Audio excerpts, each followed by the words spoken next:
Hello friend, नमस्कार। आप सभी लोगों का एक बार पुनः स्वागत है सोम एकेडमी यूट्यूब चैनल पर। दोस्तों, इस बार सीटेट 31 जनवरी प्राइमरी लेवल का जो है आपका सॉल्यूशन हो रहा है यहाँ पर लगातार, और उसी क्रम में हमारा जो वीडियो है ये है बाल विकास और शिक्षा शास्त्र के आपके जो 30 क्वेश्चंस पूछे गए हैं उनका आंसर इस वीडियो के माध्यम से आपके लिए लाए हैं। पहला क्वेश्चन है, एक खेल क्रिया के दौरान चोट लगने पर रोहन रोने लगा। यह देखकर उसके पिता ने कहा, लड़कियों की तरह व्यवहार ना करो, लड़के रोते नहीं हैं। पिता का यह कथन जो है ऑप्शन नंबर ए ही इसका सही आंसर होगा, लैंगिक रूढ़िवादिताओं को दर्शाता है।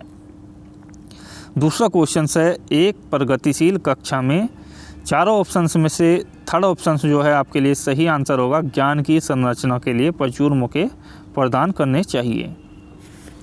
अगला क्वेश्चन है, क्वेश्चन नंबर 3 है, एक गतिविधि के दौरान छात्रों को संघर्ष करते देख एक अध्यापिका बच्चों को संकेत और इशारे जैसे क्या, क्यों, कैसे प्रदान करने का फैसला लेती है। लेव वाइगोत्स्की के सिद्धांत के अनुसार अध्यापिका की यह योजना तो सही आंसर होगा, अधिगम के लिए पाड़ यानी कि आधारभूत संरचना का काम करेगी। सेकंड ऑप्शन सही आंसर होगा। चौथा क्वेश्चन से और पूछा गया है कि बच्चों के सामाजिकरण के संदर्भ में कौन सा कथन सही है। तो पहला ही कथन इसके लिए सही आंसर होगा, विद्यालय सामाजिकरण का एक द्वितीयक कारक है और परिवार सामाजिकरण का एक प्राथमिक कारक है।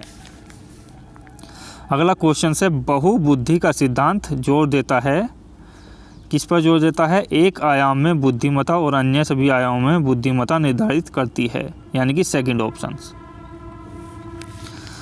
क्वेश्चन नंबर 6 है, लॉरेंस कोलबर्ग के सिद्धांत के अनुसार किसी कार्य को इसलिए करना क्योंकि दूसरे इसे स्वीकृति देते हैं, नैतिक विकास के चरण को दर्शाता है। तो पहला ही ऑप्शन सही आंसर होगा, प्रथा पूर्व चरण को दर्शाता है। अगला क्वेश्चन है नंबर 7 पर आपका क्वेश्चन पूछा गया है, लेव वाइगोत्स्की का सामाजिक सांस्कृतिक परिक्षेप्य अधिगम प्रक्रिया में और खाली स्थान दिया है के महत्व पर जोर देता है। तो सांस्कृतिक उपकरण इसका पहला ही आंसर आपके लिए सही होगा।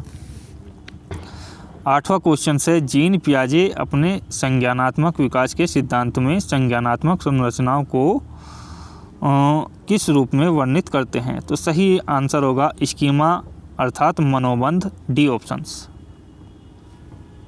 लास्ट वाला ऑप्शंस डी।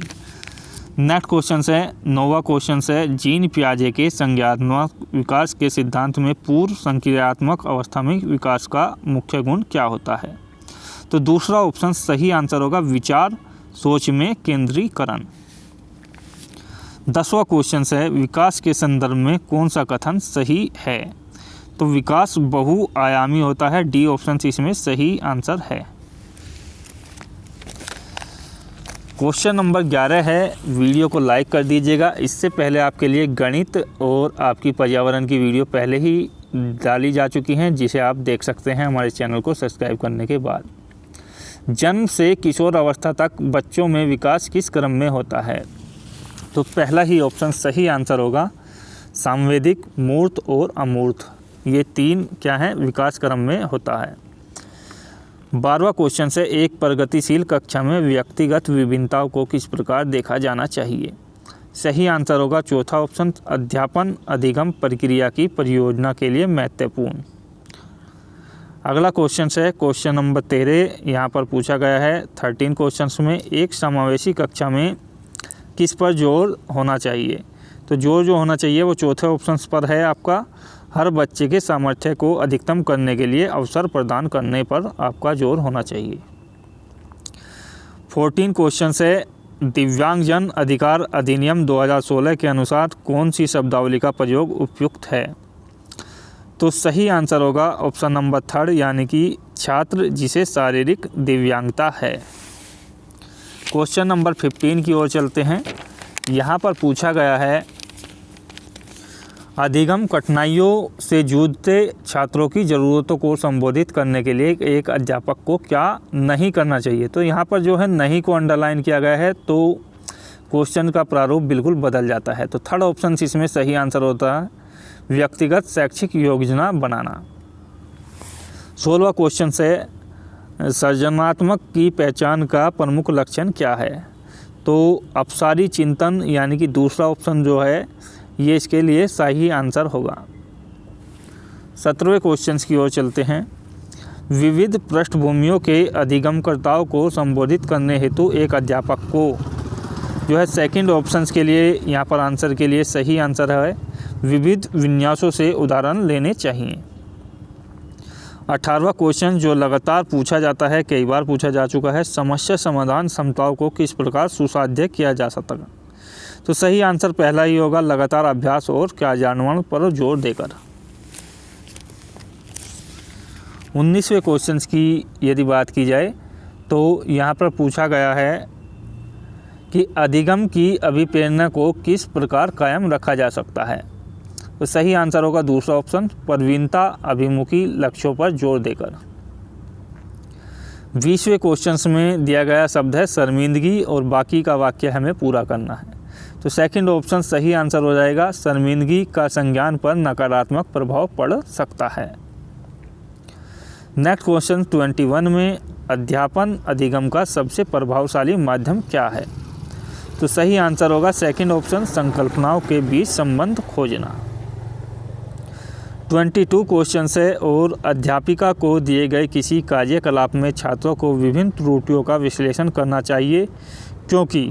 तो सही आंसर होगा इसका, त्रुटियों की समझ अध्यापन अधिगम की प्रक्रिया के लिए अर्थपूर्ण है। 23वें क्वेश्चन को देखते हैं। 23वें क्वेश्चन में आपसे पूछा गया है कि बच्चों को सीखने में कठिनाई होती है जब। तो सेकंड ऑप्शन सही आंसर होगा, वो आंतरिक रूप से अभिप्रेरित हों।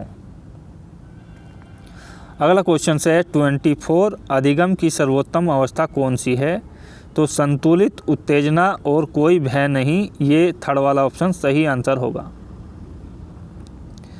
अधिगम का संरचनात्मक विचार पर सुझाव देता है कि ज्ञान की संरचना में। तो थर्ड क्वेश्चन का इसके लिए ऑप्शन राइट होगा 25 के लिए, और बच्चे सक्रिय भूमिका निभाते हैं, इसमें आपका राइट आंसर हो जाएगा। 26 क्वेश्चन है अधिगम के लिए कौन सी धारणा उपयुक्त है? तो पहला ही ऑप्शन सही आंसर होगा, योग्यता सुधार्य है। 27वां क्वेश्चन है कौन सी परिपाटी विद्यार्थियों में संकल्पनात्मक समझ में बढ़ोतरी करने में सहायक है? तो चौथा ऑप्शन है अन्वेषण और संवाद, ये सही आंसर हो जाएगा। 28 क्वेश्चंस की ओर चलते हैं। एक कार्य के दौरान सायना स्वयं से बात कर रही है, वह कार्य पर किस प्रकार प्रगति कर सकती है? तो लेव वाइगोत्स्की भाषा और चिंतन सोच के बारे में दिए गए विचार के अनुसार इस तरह का व्यक्तिगत वो क्या दर्शाता है? पहला ही ऑप्शन सही आंसर होगा, संज्ञानात्मक अपरिपक्वता। 29वां क्वेश्चन है मूल्यांकन पद्धति का लक्ष्य होना चाहिए, क्या लक्ष्य होना चाहिए? थर्ड ऑप्शन इसका सही आंसर होगा, विद्यार्थियों की ज़रूरतों और आवश्यकताओं की पहचान करना। 30वां क्वेश्चन है अंतिम क्वेश्चन है, वीडियो को लाइक करने के बाद शेयर जरूर करें ताकि सभी मित्रों को मिल सके ये वीडियो। बच्चों के विकास की व्यक्तिगत विभिन्नताओं को किस प्रकार प्रतिरूपित किया जा सकता है? सही आंसर होगा आनुवांशिकता और पर्यावरण की पारस्परिकता पर। तो डी ऑप्शन सही आंसर होगा। तो दोस्तों आशा करता हूँ वीडियो बेहतर लगा हो, अच्छा लगा हो तो शेयर कीजिएगा, यदि कोई सुझाव हो तो कमेंट्स में बताइएगा। जय हिंद, धन्यवाद, जय भारत।